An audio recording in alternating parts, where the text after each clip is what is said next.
할렐루야. 오늘 말씀을 통해 우리의 성도님들의 모든 삶 가운데 믿음으로 삶을 증명해 나가시는 은혜가 있기를 간절히 축복합니다. 네. 오늘 본문은 빌닷의 세 번째 변론이 기록되어져 있는 장입니다. 이 빌닷의 변론을 마지막으로 세 친구들과 욥의 변론은 끝을 맺게 됩니다. 욥의 세 친구들은 욥의 고난이 그가 지은 죄의 결과로 인한 것이다라고 이야기합니다. 그러나 친구들의 주장은 욥과의 거듭되는 논쟁을 통해 그 가운데 오류가 하나씩 드러나기 시작합니다.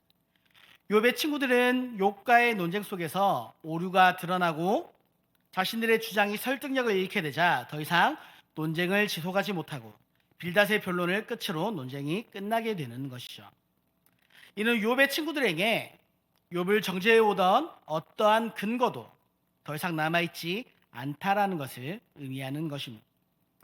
본문에서 빌닷은 인간의 한계를 지적하는 것으로 변론을 마치게 되는데 그가 앞선 두 번의 변론에서 어떠한 말들을 했었는지를 살펴보면 말의 온도의 차이를 확연하게 느낄 수가 있게 됩니다. 욥기 18장 4절에서 5절 그리고 18장 17절로부터 21절까지의 말씀을 함께 보도록 하겠습니다. 먼저 4절과 5절의 말씀입니다. 시작. 울분을 터뜨리며 자기 자신을 찢는 사람아, 너 때문에 땅이 버림을 받겠느냐? 바위가 그 자리에서 옮겨지겠느냐? 악인의 빛은 꺼지고 그의 불꽃은 빛나지 않을 것이요. 이어서 17절입니다. 시작. 그를 기념함이 땅에서 사라지고 거리에서는 그의 이름이 전해지지 않을 것이며 그는 광명으로부터 흑암으로 쫓겨 들어가며 세상에서 쫓겨날 것이며 그는 그의 백성 가운데 후손도 없고 후예도 없을 것이며 그가 거하던 곳에는 남은 자가 한 사람도 없을 것이라. 그의 운명에 서쪽에서 오는 자와 동쪽에서 오는 자가 깜짝 놀라리라. 참으로 불의한 자의 집이 이러하고 하나님을 알지 못하는 자의 처소도 이러하니라. 오늘 본문의 말씀과 비교해서 봤을 때 느낌이 어떠십니까? 같은 사람이 하고 있는 말이라고 말하면 조금 믿기 어려울 정도로 굉장히 공격적인 어투를 사용하고 있지 않습니까? 이전에 이렇게 공격적으로 거침없이 정죄하던 빌닷의 말이 그의 온도가 변한 것은 욥의 친구들이 욥을 공격할 근거를 상실하였다라는 것을 보여주고 있기 때문입니다. 빌닷은 욥이 자기 경험을 통하여 현실적으로 악인은 벌을 받고 의인은 복을 받는 권선징악, 인과응보의 논리가 항상 그대로 적용되지는 않는다. 오히려 현실에서는 악인이 의인에 비하여 더 번성하며 득세하기도 한다. 주장하는 말에 반박할 수 없었기 때문입니다. 이러한 일들이 지금 우리가 살아가고 있는 우리의 주변에서 이미 얼마든지 일어나고 있고 또 증명이 되고 있습니다. 이 사회에서 범죄를 막기 위해 법을 정하고 규칙을 정하지만 교묘하게 이 법의 허점을 이용해 혹은 권력과 물질로 많은 불법과 불의한 일들을 저지르는 사람들이 있습니다. 그렇다면 하나님이 지금 이 죄의 대가를 치르고 하나님이 심판을 받아 다 감옥에 가 있든지 재산을 몰수당하고 악인들을 심판하셔야 이들이 망해야 마땅할 텐데 악인들의 삶을 보면 그들의 모습을 보면 더 풍요롭게 더 득세하며 더 번성하고 있다라는 것이죠. 이러한 자들이 잘 나가면 잘 나갈수록 더 고통받는 사람이 있습니다. 그것은 바로 보통의 선량한 시민들입니다. 악한 사람들이 번성하는 것을 보는 것은 우리에게는 고통스러운 일입니다. 그래서 악인의 번성에도 기한이 있으면 좋겠다라고 생각을 합니다. 카페에 가서 커피 한 잔씩을 사 먹을 때마다 프리 쿠폰을 찍어줍니다. 이렇게 쿠폰을 찍어두듯이 마일리지를 다 적립하면 하나님이 이제 그만 심판을 하셨으면 좋겠는데 10년 정도 잘 벌고 잘 먹고 살았으면 이제 그만 좀 망했으면 좋겠는데 망하지 않습니다.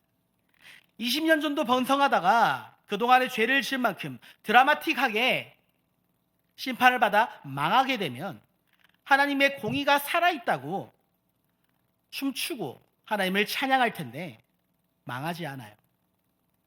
오히려 악은 끝을 모르게 번성하는데 선한 사람은 의인들은 고난을 당하며 끝을 알 수 없는 고통에 시달리기도 하는 것이 이미 수없이 증명되어지고 드러나는 반복되고 있는 현실을 살아가고 있습니다.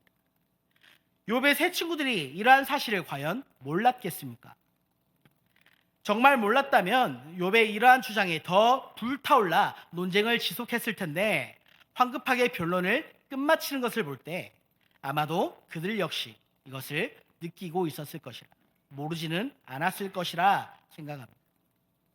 하지만 그렇다고 해서 욥이 무죄하다, 욥은 의인이다, 이것을 믿거나 인정을 할 수는 없었습니다. 왜냐하면 욥이 의인이 맞다라고 인정하는 순간 나의 신앙이 잘못되었다, 욥을 정죄한 내가 바로 불의한 자다, 스스로 자신을 인정하는 꼴이 되기 때문입니다.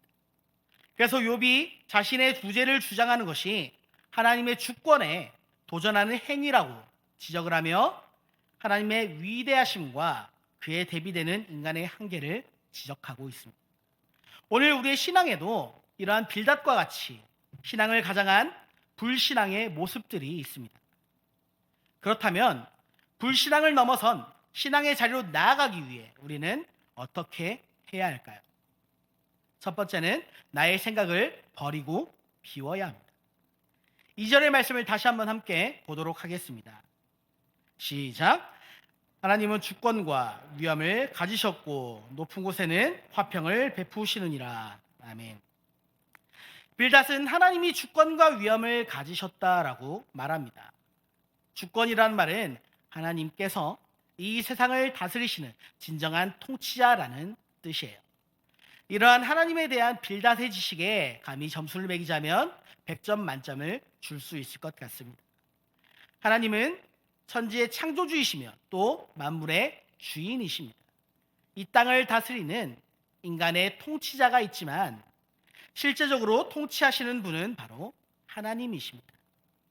이 땅을 다스리는 권세를 가진 모든 리더와 권위와 능력은 어디로부터 나옵니까? 바로 하나님으로부터 나오는 것입니다. 그런데 이렇게 하나님의 주권을 이야기하는 빌닷의 말은, 이 말이 굉장히 신학적이고 정답임에도 불구하고 그 가운데 한 가지 문제가 있습니다. 그것은 그가 입으로는 하나님의 주권을 말하면서도 그의 생각으로는 그의 지식과 생각을 쫓아가고 있다라는 것입니다. 우리들도 때때로 하나님의 주권과 통치를 인정한다라고 고백하지만 실제 삶의 모습에서 하나님의 통치를 무시하고 내 생각 속에 하나님을 가두어 두고 나의 마음 속에서 하나님의 능력을 제한하는 모습을 보일 때가 있습니다. 성경에는 오늘 빌닷의 모습과 정확하게 반대의 모습을 하고 있는 사람이 등장합니다. 그 사람의 이름은 바로 나아만입니다. 아람의 군대 장관인 나아만이 어느 날 나병에 걸리게 되었습니다. 그때 그 집에서 일하는 어린 여종 한 명이 나아만에게 와 사마리아에 가서 선지자에게 그의 몸을 보이면 그 병이 깨끗이 씻음을 받을 것이다 이야기하죠. 그래서 나아만이 의심 반 기대 반 이러한 마음으로 사마리아 땅으로 찾아갑니다. 엘리사에게 자신의 병을 고쳐줄 것을 부탁을 하죠. 이때 엘리사의 대답은 가서 요단강에 몸을 7번 씻으라 하는 것이었습니다. 이 말은 아주 단순하고 쉬운 말이죠. 그날 요단강에 가서 몸을 7번 담갔다가 빼기만 하면 되는 것입니다. 그래서 이것을 나아만이 시키는 대로 했을까요? 안 했어요. 내 생각에는 그가 직접 나와서 내 상처를 어루만지면서 내 병을 고쳐줄 것을 하나님께 기도할 것이다 이렇게 생각하였다라고 말합니다. 이게 뭐죠? 자기 생각인 거죠. 그때 그의 종들이 그에게 이렇게 말합니다. 열왕기하 5장 13절과 14절의 말씀을 함께 보겠습니다. 시작. 그의 종들이 나와서 말하여 이르되 내 아버지여 선지자가 당신에게 큰 일을 행하라 말하였다면 행하지 아니하였으리이까. 하물며 당신에게 이르기를 씻어 깨끗하게 하라 함이니까 하니 나만이 이에 내려가서 하나님의 사람의 말대로 요단강에 7번 몸을 잠그니 그의 살이 어린아이의 살같이 회복되어 깨끗하게 되었더라. 아멘. 이보다 더 어려운 일을 하라고 명령했어도 장군 시킨 대로 하지 않았겠습니까? 그런데 몸을 씻고 깨끗하게 하라는 이 간단한 명령도 장군은 듣기 싫어하십니까? 시킨 대로 못 하십니까? 그의 부하들의 말에 나아만은 그의 생각을 돌이키고 요단강으로 들어가 그의 몸을 깨끗이 씻습니다. 그러자 정말 엘리사의 말대로 그의 병이 깨끗이 나 그의 살이 어린아이의 살처럼 회복되었다라고 성경은 말씀하죠. 우리는 하나님이 하시는 그 신비한 일들을 다 이해하지 못합니다. 죄를 씻는 것도 병을 고치는 것도 우리에게 일하시는 것도 우리가 이해할 수 있는 상식의 범위를 넘어선 하나님의 방법으로 행하시기 때문입니다. 그렇기 때문에 우리는 하나님의 말씀을 믿어야 하는 것입니다.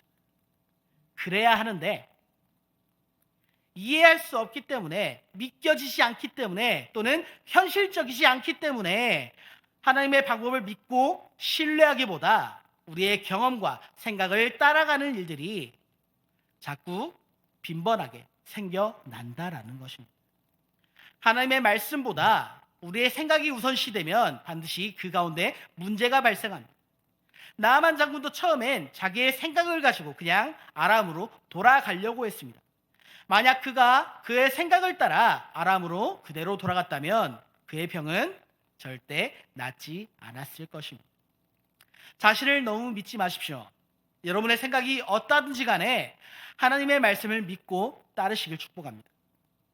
내 생각을 세운 채 하나님의 말씀에 순종하는 삶은 분명히 어려운 삶입니다. 그렇지만 내 생각을 버리고 하나님의 말씀을 믿는 마음으로 나를 하나님께 맡기면 그때부터 우리의 삶을 다스리시는 하나님을 경험하게 될 것입니다.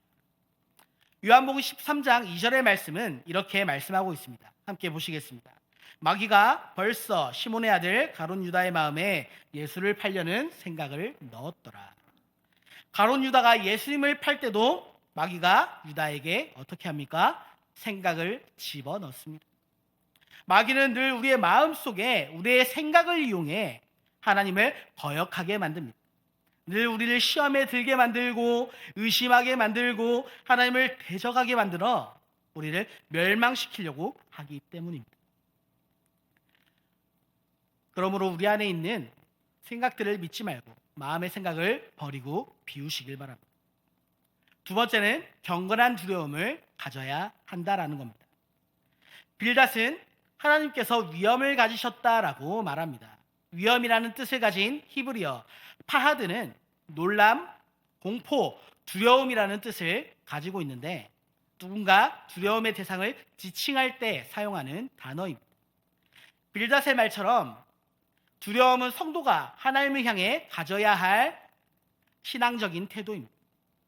이것은 하나님을 공포의 대상으로 여겨야 한다라는 말이 아니에요. 성도가 하나님에 대하여 가져야 할 두려움은 경건한 두려움, 곧 경외심입니다. 성도들은 이 땅의 통치자이시며 심판자이시며 주관자이신 하나님에 대하여 경외심을 가지고 예배하는 삶을 살아야 한다라는 것입니다.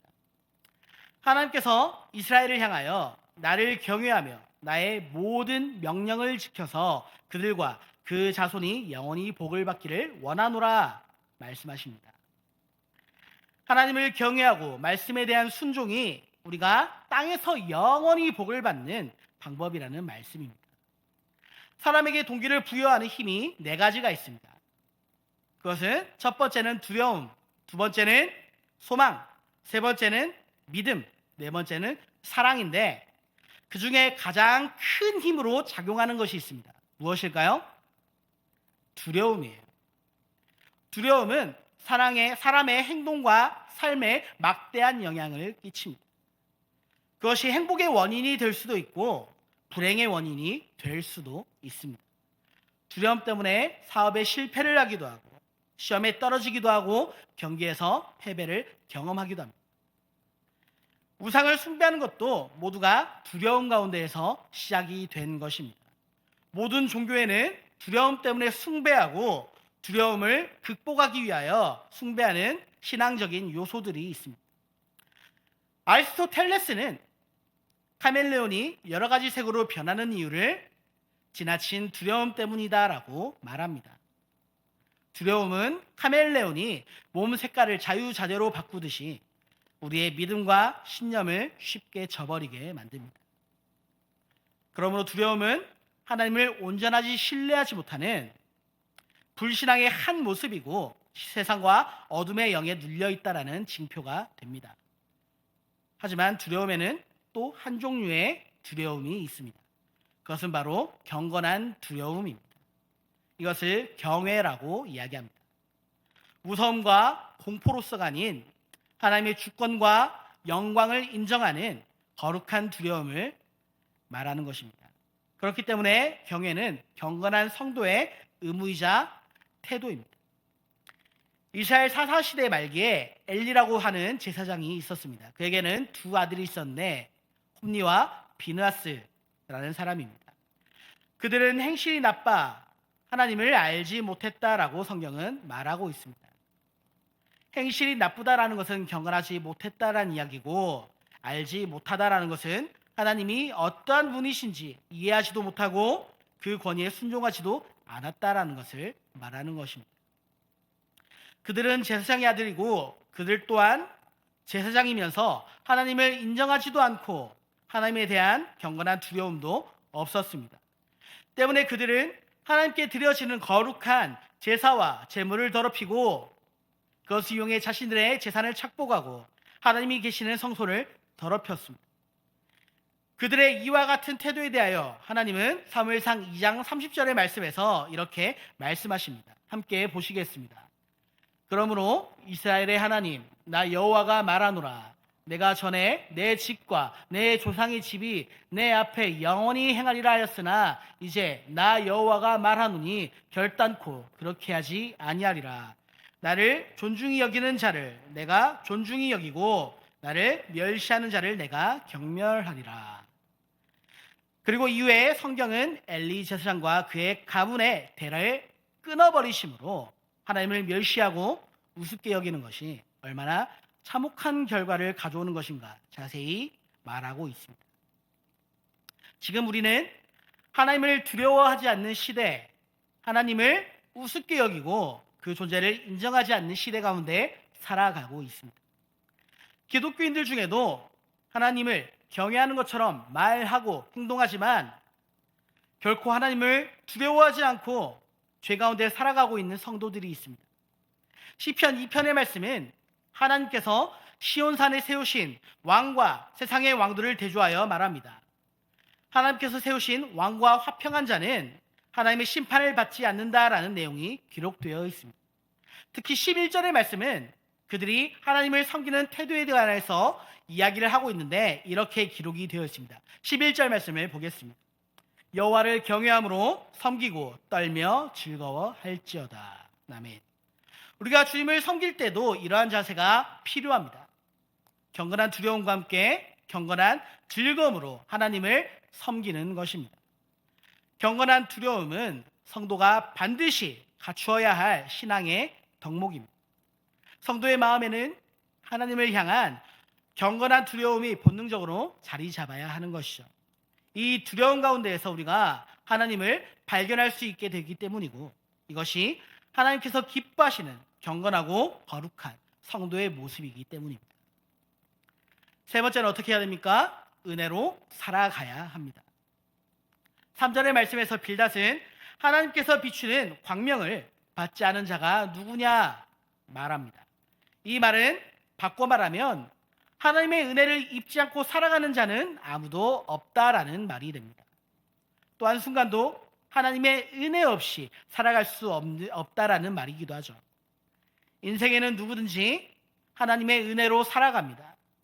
하나님은 선한 사람은 물론 악한 자들에게도 이 세상 가운데 살아가는 동안 보편적인 은혜를 베푸십니다. 마태복음 5장 45절의 말씀은 이렇게 말씀을 합니다.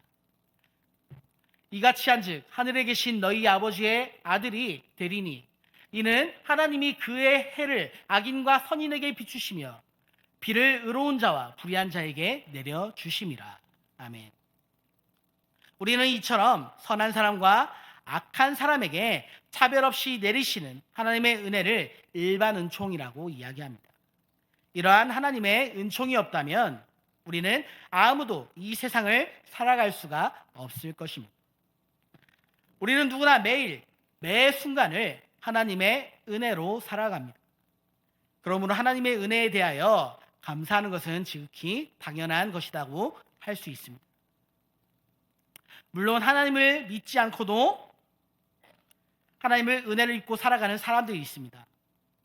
그러나 그 사람들은 이것이 하나님의 은혜인 줄 깨닫지 못합니다. 자기들이 이 세상을 살아가는 것을 당연한 것으로 여기며 자기들의 힘과 능력으로 살아가는 줄 압니다. 그래서 하나님께 감사하지 않습니다. 그런데 이렇게 감사할 줄 모르는 것은 그들만의 문제가 아니죠.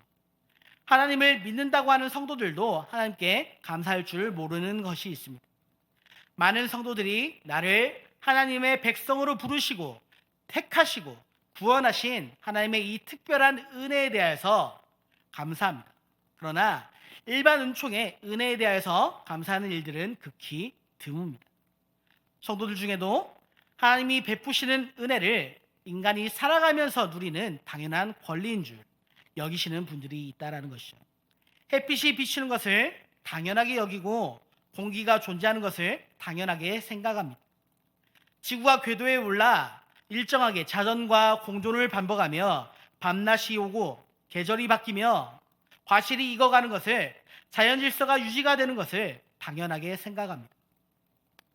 그러나 하나님이 인간을 창조하시고 적합한 환경에서 살아갈 수 있도록 하시는 것이 하나님의 입장에서는 당연한 일일 수는 있겠지만 우리 입장에서는 하나하나가 다 은혜입니다.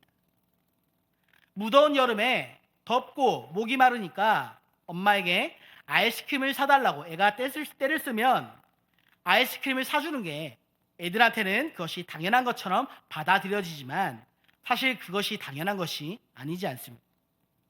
제가 가끔씩 저희 애들을 데리러 유치원과 어린이집으로 갈 때가 있습니다. 그때 저희 첫째가 꼭 눈치를 살피다가 엄마가 없음을 확인하면 저에게 이렇게 딜을 걸어요. 아빠 더우니까 아이스크림 사줘. 그럴 땐 기분 좋게 아이스크림을 사줄 때도 있지만 어쩔 때는 돈이 없거나 빨리 가야만 하는 상황이라 이것을 거절하는 때가 있습니다. 그러면 이 녀석이 꼭 아이스크림을 안 사주는 그날에는 삐져서 신경질을 내거나 말을 걸어도 대답을 잘 하지 않습니다. 그리고 계속 말을 걸면 난 아빠랑 안 놀아, 엄마랑만 놀 거야 라고 말을 합니다. 이럴 때 정말 성질 같아서는 그동안 사준 아이스크림 다 뱉어내 말하고 싶지만 꾹 참고 좋은 말로 타이릅니다. 바꿔 말하면 제가 아이에게 은혜를 베푸는 것이죠. 부모가 자식을 위해서 하는 모든 일들이 자식에게는 당연한 것처럼 여겨지지만 그것은 당연한 것이 아니라 은혜입니다. 때로 불만족스럽고 부당하게 여겨지는 순간에도 우리는 하나님께 늘 감사를 해야 한다라는 것입니다. 어느 한순간이라도 우리가 하나님의 은혜 없이 존재할 수 없다라는 것을 생각한다면 우리를 존재하게 하시는 그것 자체만으로도 우리에게는 엄청난 감사의 제목이 됩니다. 사랑하는 센텀 장로교회 성도 여러분, 우리의 삶에 날마다 감사해야 할 은혜가 넘치심을 기억하시길 바랍니다. 하나님께 감사하시는 삶을 살아가시길 바랍니다. 말씀을 정리하려고 합니다. 신앙은 삶으로 증명하는 것입니다. 그리고 그 삶을 증명하기 위해서 우리는 나의 생각을 비우고 버리고 하나님을 향한 경건한 두려움을 가져야 하며 모든 것이 하나님의 은혜임을 믿음으로 고백해야 합니다. 빌닷의 마지막 변론은 하나님의 위대하심과 그에 대조되는 인간의 비천함에 관한 것이었습니다. 하지만 신학적인 지식이나 성경적인 지식을 많이 가지고 있다고 해서 그 사람이 반드시 올바른 성도, 올바른 신앙을 가지고 있는 그리스도인이라고 말하기는 어렵습니다. 아무리 많은 신학적인 지식이나 성경적인 지식을 알고 있어도 하나님과 무관한 사람들이 있습니다. 머리로는 하나님을 알았지만 그들의 삶으로는 하나님을 모르는 자들입니다. 사랑하는 성도 여러분, 우리 또한 빌답과 같은 신앙을 가진 사람들이 될 수 있음을 절대 잊어서는 안 될 것입니다.